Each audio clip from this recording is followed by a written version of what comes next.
পশ্চিমপাড়া অঞ্চল তৃণমূল কংগ্রেসের বর্ষবরণ এবং শহীদ সংবর্ধনা আজ পয়লা বৈশাখ। তাই সারা বাংলা জুড়ে পালিত হচ্ছে বর্ষবরণ। আর এই বর্ষবরণের শুভ লগ্নে অভিনব উদ্যোগ পশ্চিমপাড়া অঞ্চল তৃণমূল কংগ্রেসের। বিভিন্ন সাংস্কৃতিক অনুষ্ঠানের মধ্যে দিয়ে এই শুভ নববর্ষ এবং মুখ্যমন্ত্রী মমতা বন্দ্যোপাধ্যায়ের নির্দেশে পশ্চিমবঙ্গ দিবস পালন করা হয়। তারই পাশাপাশি পশ্চিমপাড়া অঞ্চল তৃণমূল কংগ্রেস করতে গিয়ে বিভিন্ন সময়ে যারা শহীদ হয়েছেন সেই সমস্ত শহীদ পরিবারদের সংবর্ধনা জ্ঞাপন করা হয় আজকের এই বর্ষবরণের মঞ্চ থেকে, এবং তারই পাশাপাশি ওই সমস্ত শহীদ পরিবারদের হাতে কিছু আর্থিক সহযোগিতা এবং বস্ত্র তুলে দেওয়া হয়। এই প্রসঙ্গে পশ্চিমপাড়া অঞ্চল তৃণমূল কংগ্রেসের নেতৃত্ব সাফিউল্লাহ খান বলেন, যাদের লড়াইয়ে আমাদের দল আজকের এই শুভ দিন উদযাপন করতে পারছে তাদেরকে সংবর্ধিত করতে পেরে আমরা সত্যি গর্বিত। এরই পাশাপাশি ওয়াকফ বিল নিয়েও তিনি সুর চড়ান তৃণমূল। এই প্রসঙ্গে পশ্চিমপাড়া অঞ্চল তৃণমূল কংগ্রেসের নেতৃত্ব সাফিউল্লাহ খান বলেন, যাদের লড়াইয়ে আমাদের দল আজকের এই শুভ দিন উদযাপন করতে পারছে তাদেরকে সংবর্ধিত করতে পেরে আমরা গর্বিত। এরই পাশাপাশি ওয়াকফ বিল নিয়ে সুর চড়ান তৃণমূল নেতা। এই অনুষ্ঠানে উপস্থিত ছিলেন গোঘাট 2 নম্বর ব্লক তৃণমূল কংগ্রেস সভাপতি সৌমেন দিগার, সাফিউল্লাহ খান, সুব্বানী মল্লিক, শ্যামবাজারের অঞ্চল সভাপতি জাকির শাহ সহ অন্যান্য তৃণমূল কংগ্রেস নেতৃত্ব। প্রসঙ্গত উল্লেখ্য, পশ্চিমপাড়া অঞ্চল তৃণমূল কংগ্রেসের নেতৃত্ব তথা বিশিষ্ট সমাজসেবী সাফিউল্লাহ খান কিন্তু বিভিন্ন ক্ষেত্রে দুস্থ এবং অসহায় পরিবারদের পাশে দাঁড়ান। আজকেও তিনি এই অনুষ্ঠানে সহযোগিতামূলক ভূমিকা পালন করেছেন।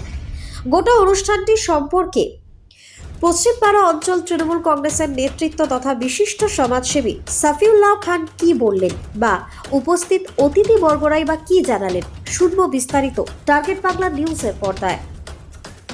Bureau report, target Bangla news. দিয়েছিলেন যে এই পয়লা বৈশাখকে নববর্ষের সাথে সাথে পশ্চিমবঙ্গ দিবস হিসাবে পালন করার জন্য, তারই নির্দেশে আমরা বিভিন্ন অঞ্চলে আমাদের এই নববর্ষকে পশ্চিমবঙ্গ দিবস হিসাবে আমরা পালন করে আসছি।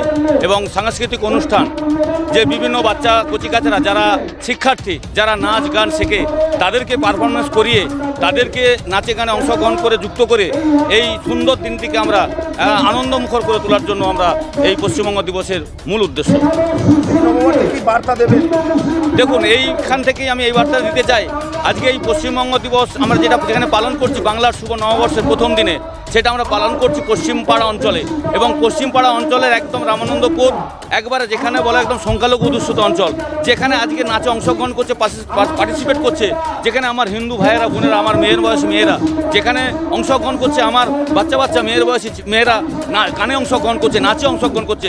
স্বাভাবিকভাবেই যে বাংলায় যে সম্প্রীতি বজায় আছে, বাংলার সম্প্রীতিকে যে বিনষ্ট করতে পারেনি, এইটাই তার বার্তা দিতে চাই। আমরা একে অপরের হাতে হাত রেখে এই বাংলার সম্প্রীতিকে দীর্ঘদিন ধরে বয়ে নিয়ে যাওয়ার অঙ্গীকার আজকে আমরা এই মঞ্চ থেকে করতে পারি। দেখুন, ওয়াকফ বিলের মূল উদ্দেশ্যটাই হচ্ছে বাংলায় দাঙ্গা লাগানো। বাংলার মানুষ, ওয়াকফ যাদের সম্পত্তি, তারাও এই জিনিসটা বুঝে গেছে যে বাংলাকে শুধুমাত্র অশান্তি করার জন্য, বাংলাকে চক্রান্ত করে বাংলায় দাঙ্গা লাগানোর জন্য বিজেপির মূল উদ্দেশ্য। কারণ বাংলার মানুষকে যে ওয়াকফ সম্পত্তি যাদের আন্ডারে থাকে, তাদের কাছে বাংলার মুখ্যমন্ত্রী মমতা বন্দ্যোপাধ্যায় নির্দেশ দিয়ে দিয়েছেন পরিষ্কারভাবে, যেমন এনআরসি বাংলার বুকে লাগু হয়নি, সেরকমভাবে আমরা ওয়াকফ বিলও বাংলায় লাগু হতে দেবো না। যতদিন আমরা এই সরকারে থাকবো ততদিন আমরা এই ওয়াকফ বিল বাংলায় লাগু হতে দেবো না। স্বাভাবিকভাবে বাংলার যারা এই ওয়াকফ সম্পত্তি যারা উত্তরাধিকারী, যারা প্রত্যেকেই কিন্তু আমাদের মুসলমান ভাইয়েরা, আমাদের ইসলাম ধর্মের যারা আছে এখানে, প্রত্যেকেই কিন্তু বুঝে নিয়েছে যে মমতা বন্দ্যোপাধ্যায় যদি বাংলার নেত্রী হিসেবে থাকে, মমতা বন্দ্যোপাধ্যায় যদি বাংলার প্রশাসক হিসেবে থাকে, তাহলে দিল্লির যে এই একটা দাঙ্গা লাগানো, যে সাম্প্রদায়িক দাঙ্গা লাগানো যে আইন, এই আইন বাংলার বুকে লাগু কখনো হবে না।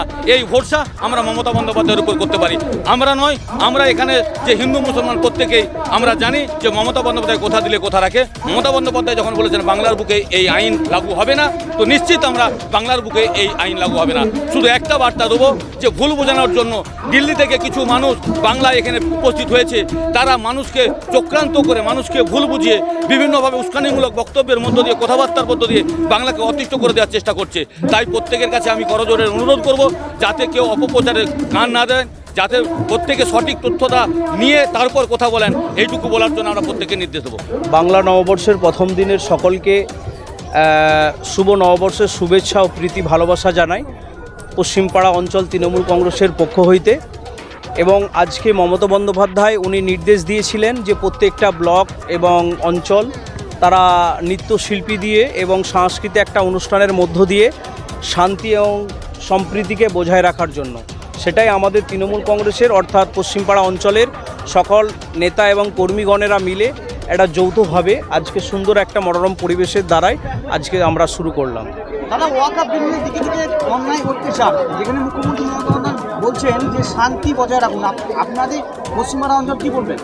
দেখুন, ওয়াকআপ বিলের কথা যদি আমরা বলতে চাই, মমতা বন্দ্যোপাধ্যায় এর আগে আপনারা দেখেছেন যে তখন সিএ এনআরসি চালু করেছিল, কেন্দ্রীয় সরকার যে বিলটা পাস করেছিল, তখন কিন্তু মমতা বন্দ্যোপাধ্যায় আমাদেরকে আশ্বাস দিয়েছিলেন যে আমি মমতা বন্দ্যোপাধ্যায় যতদিন বেঁচে থাকব এই পশ্চিমবাংলার বুকে কোনো দিন সিএ এনআরসি চালু হবে না।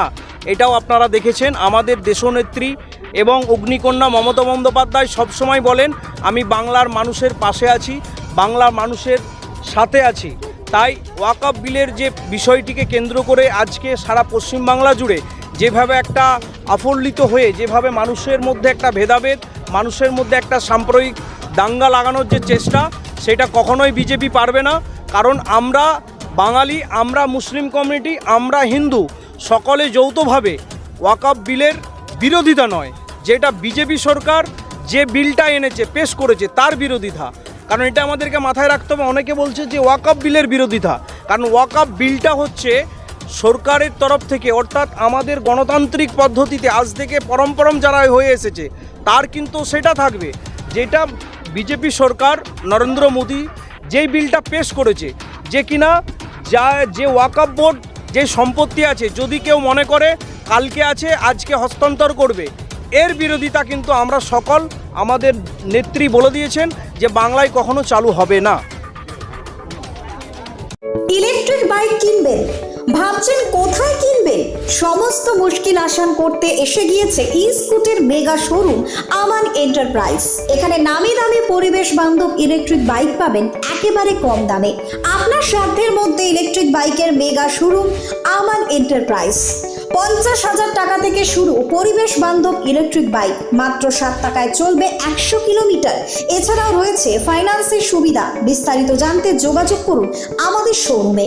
আমান এন্টারপ্রাইজ, আরামবাগ পল্লীশ্রী মোড়। আমাদের অপর শোরুমটি হলো আমান এন্টারপ্রাইজ, কামারপুকুর পেট্রোল পাম্পের পাশে।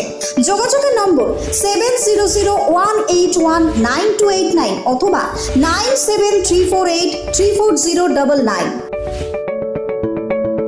পকেটে পয়সা নেই, ফোন কিনবেন ভাবছেন?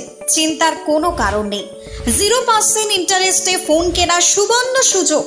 কোথায়? কামারপুকুরের বুকে একমাত্র বিশ্বস্ত নির্ভরযোগ্য মোবাইলের দোকান অহনা মোবাইল। হ্যাঁ, অহনা মোবাইল। সব থেকে কম দামে 5G স্মার্টফোন পাবেন আমাদের শোরুমে। ফ্লিপকার্ট, অ্যামাজনের থেকে সেরা ডিসকাউন্টে মোবাইল মানেই অহনা মোবাইল। আমাদের এখানে পাবেন Redmi, Realme, Oppo, Vivo, Samsung, OnePlus, Infinix সহ বিভিন্ন ধরনের হ্যান্ডসেটের বিপুল সম্ভার। এছাড়া সব থেকে বেশি দামে এক্সচেঞ্জ অফার, পুরনো মোবাইলের পরিবর্তে নতুন মোবাইল কেনার সুযোগ। বাজাজ, এইচডিবি, টিভিএসে 0% ইন্টারেস্টে ফোন কেনার সুবর্ণ সুযোগ। আমাদের ঠিকানাটি হলো কামারপুকুর চটি, ঘাটাল রোড, হুগলি। আমাদের ফোন নম্বরটি হলো 8972805205 অথবা 8145922324। প্রোপ্রাইটার রাজেশ দা।